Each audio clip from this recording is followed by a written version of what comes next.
Carpe Sus, when hunting up in North Texas, was actually out looking for sows for a friend of mine. Didn't have any luck on his property, so I went across the road and saw what I thought was a hog in this property.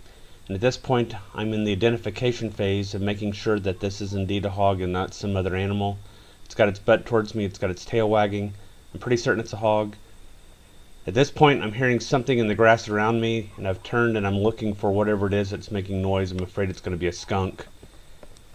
Turns out it's an armadillo. Go back to watching the hog here. He turns. That's definitely a hog. I'm good to go to make the rest of my approach. Now what you're going to see here are a series of stages of my approach.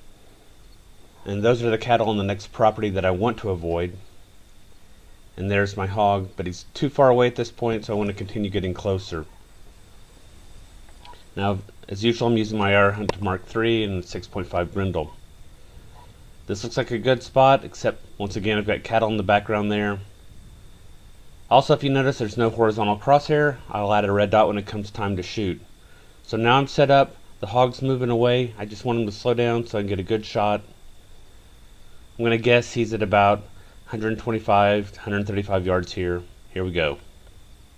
Nice shot, he goes down. I don't hear the gun cycle, but I'm not worried about it. I'm just going to watch him go through his death throws here and not mess up the video.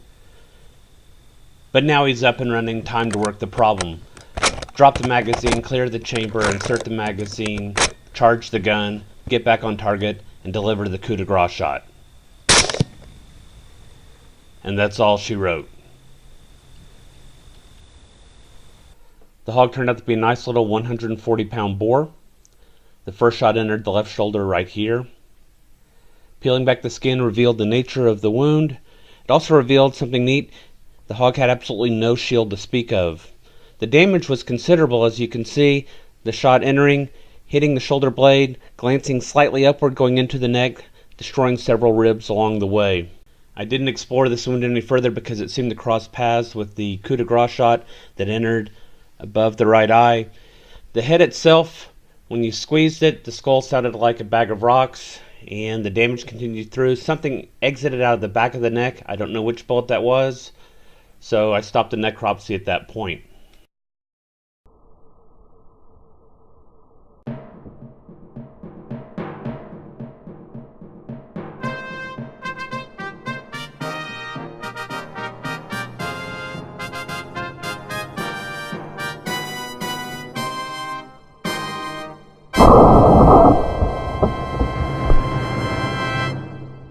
You may have noticed while the hog was running that he had a slight limp. I don't think that was entirely from being shot.